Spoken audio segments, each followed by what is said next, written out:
انتخابات میں حصہ لے گا،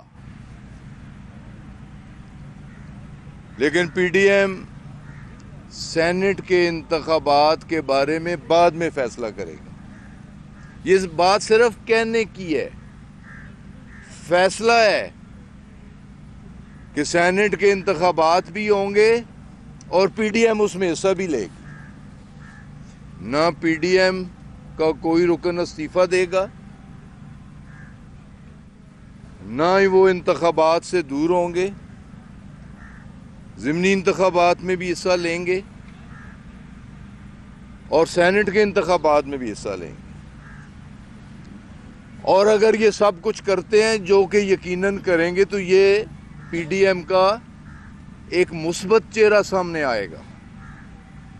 اگر پی ڈی ایم واقعی ایک جمہوری اتحاد ہے تو اسے اداروں کا احترام کرنا چاہیے۔ گو کہ بامر مجبوری وہ کر رہے ہیں، انہیں ضمنی انتخابات میں بھی حصہ لینا چاہیے، انہیں سینٹ کے انتخابات میں بھی حصہ لینا چاہیے، اور یہ بھی ان کا جمہوری حق ہے۔ وزیر اعظم کے خلاف عدم اعتماد کی تحریک لانا چاہتے ہیں، ضرور لائیں۔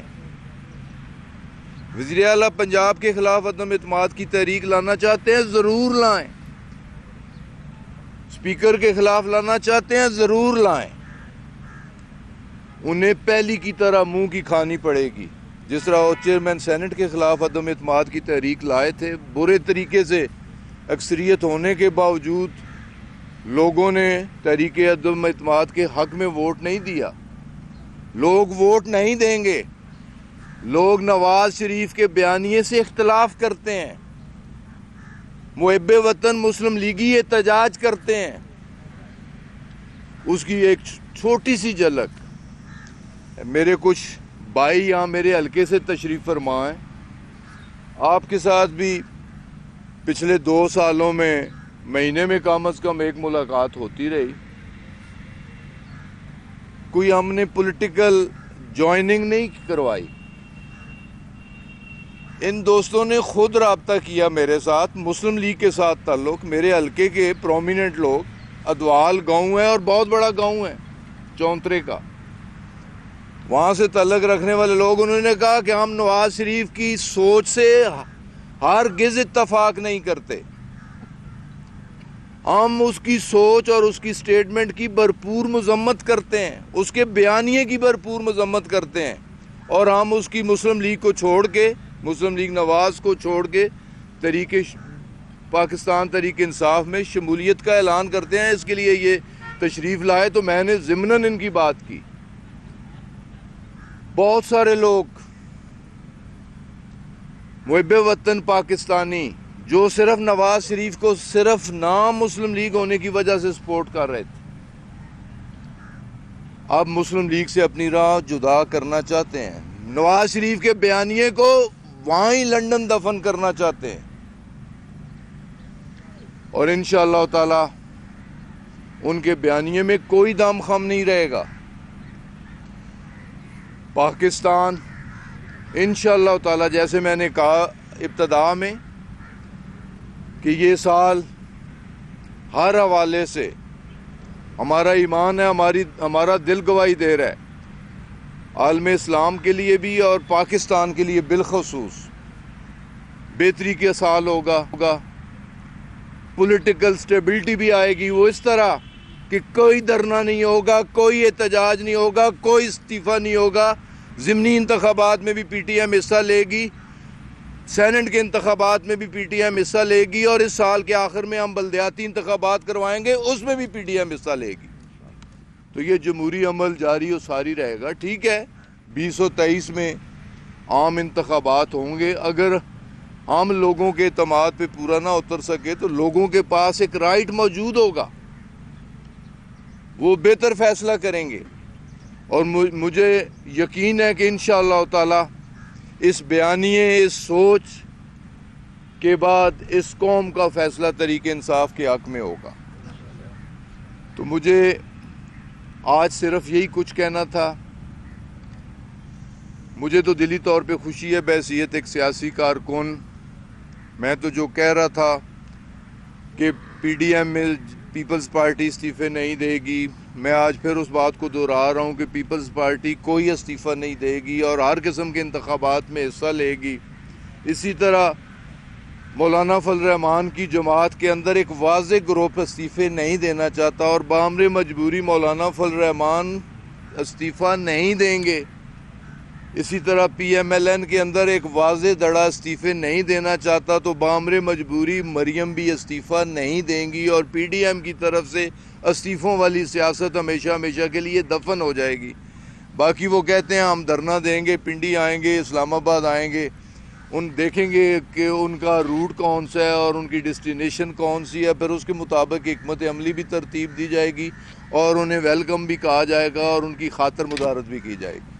خان صاحب یہ بتائیں کہ گرینڈ نیشنل ڈائیلاگ کی طرف معاملہ بڑھ رہا ہے, جیسے آپ بتا رہے ہیں کہ بہت سارے دھڑے اگر استعفے نہیں دیتے تو پھر ایسے ثابت ہوتا ہے کہ کوئی ڈائیلاگ کسی طرح جاری ہے یا کوئی ایسی بات چل رہی ہے. دیکھیں جی, پرائم منسٹر عمران خان صاحب نے کچھ دن پہلے آفر کی تھی مذاکرات کی, گفت و شنید کی, اور ایک بات انہوں نے واضح طور پہ کہی تھی اور میں نے انہی کی بات کو دہرایا بھی تھا کہ این آر او پہ بات نہیں ہوگی, نیب لاز امینڈ کرنے پہ بات نہیں ہوگی. اس کے علاوہ جتنے نیشنل ایشوز ہیں, الیکشن ریفارمز کے حوالے سے ہو, ہندوستان کے ساتھ تعلقات کے حوالے سے ہو, کشمیر کی آزادی کے حوالے سے ہو, افغانستان کے امن کے حوالے سے ہو, معاشی بدحالی دور کرنے کے حوالے سے ہو, ہر ایشو پہ اپوزیشن کے ساتھ بات ہو سکتی ہے. اور ایک اچھی پیش رفت ہے جو کہ پیر پگاڑا کی طرف سے ان کے نومنی محمد علی دورانی صاحب مولانا فضل الرحمان صاحب کو بھی ملے, شہباز شریف صاحب کو بھی جیل میں ملے. تو جمہوریت کا حسن تو یہی ہے کہ جو بھی مسائل ہوں بیٹھ کے ٹیبل ٹاک کے ذریعے, مذاکرات کے ذریعے ان مسائل کو ڈسکس کیا جائے اور حل نکالا جائے. تو یقیناً اپوزیشن کو یہ سوچنا چاہیے, پی ڈی ایم کو یہ سوچنا چاہیے, ماسوائے این آر او ساری اپوزیشن پہ نہیں ہے, این آر او سارے پیپلز پارٹی کے لوگوں پہ نیب کے کیسز نہیں ہیں, سارے مسلم لیگ کے لوگوں پہ نیب کے کیسز نہیں ہیں. وہ صرف پیپلز پارٹی کے لیڈروں کا اور مسلم لیگ نواز کے لیڈروں کا اور مولانا خود یا ان کے چند لوگ, یہ ان کا مسئلہ ہے جو پی ڈی ایم کی لیڈرشپ ہے, جماعتوں کا مسئلہ نہیں ہے. تو لیڈران کو بھی اس ایشو کو پس پش رکھ کے نیشنل انٹرسٹ میں ڈائیلاگ کرنا چاہیے, نیشنل ایشوز پہ بیٹھنا چاہیے اور نیشنل ایشوز پہ کنسنسس ہونا چاہیے. جی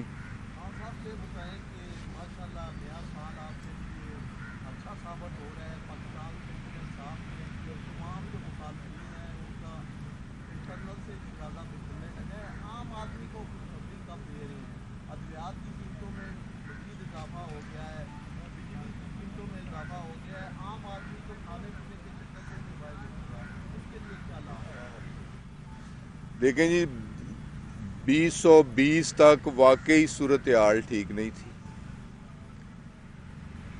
اس کی اگر میں تفصیل میں جاؤں, پیچھے جاؤں تو ہو سکتا ہے تلخ ہو جائے گفتگو کہ ان ساری چیزوں کی بھی ذمہ دار یہ پی ڈی ایم کی جماعتیں تھیں جو 35 سالوں سے اقتدار انجوائے کر رہی تھیں, اور یہی وجہ ہے کہ انہوں نے اپنے دور اقتدار میں اس ملک کو دونوں ہاتھوں سے لوٹا, اس غریب قوم کا خون چوسا, اور اس کے صرف اور صرف ذمہ دار پی ڈی ایم کی جماعتیں ہیں اور ان کی لیڈرشپ ہے. لیکن پچھلا سال میں نے کہا, ہماری لیڈرشپ نے کہا, ہمارا یہ فیصلہ تھا کہ یہ انشاءاللہ تعالی کرائسس سے نکلنے کا اور آگے بڑھنے کا سال ہوگا, بہتری کا سال ہوگا. لیکن باوجہ کرونا پوری دنیا اس موذی مرض میں مبتلا ہوئی, کرونا کی وجہ سے پوری دنیا کی معیشت انڈر سٹریس آئی, لیکن اس کے باوجود پاکستان کی معیشت کے تمام اشارے, تمام انڈیکیٹرز پازیٹیو ہیں. میں خود فیصل آباد گیا ہوں, میں خود سیالکوٹ گیا ہوں, وہاں کے انڈسٹریلسٹ کو, وہاں کے چیمبرز کو ملا ہوں. وہاں کی انڈسٹری کا پہیہ چل نکلا ہے.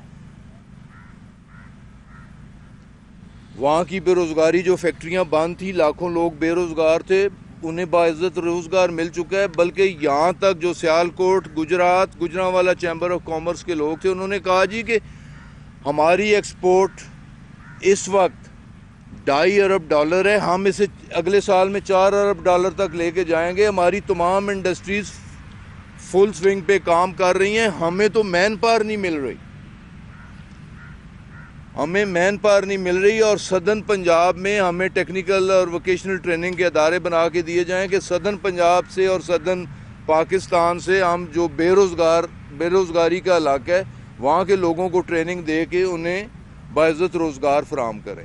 تو انشاءاللہ تعالی تمام انڈیکیٹرز، ہماری ایکسپورٹس پہلے سے بڑھ گئی، ہمارے فورن ریزروز پہلے سے بڑھ گئے۔ صرف کل کی فگرز پچھلے دسمبر سے اس دسمبر کا اگر موازنہ کیا جائے تو ہماری ایکسپورٹ میں 18.4% اضافہ ہوا ہے۔ یہ فگر رپورٹڈ فگرز ہیں اور اتھینٹک فگرز ہیں۔ تو انشاءاللہ تعالی پولیٹیکل سٹیبلٹی آئے گی تو معیشت بہتری کی طرف جائے گی۔ مہنگائی کے بارے میں بھی جو سروے ہے اس سروے میں انڈیکیٹرز یہی ہیں کہ اب نیگیٹو ٹرینڈ شروع ہو چکا ہے۔ انشاءاللہ تعالی آپ دیکھیں گے کہ ہر آنے والا دن، ہر آنے والا مہینہ، اگلا سال اس سے بھی بہتر ہوگا، اور یہ سال پچھلے سال سے بہتر ہوگا۔ جی جمعے کی بات کی، لیکن جو ماضی کی حکومت تھی اس میں تو جمعہ بہت بھاری گزرا۔ اس سال کیسا رہے گا؟ موجودہ کے لیے جمعہ ویسا تو نہیں جائے گا جیسا ماضی کی حکومت کے لیے جمعہ رہا؟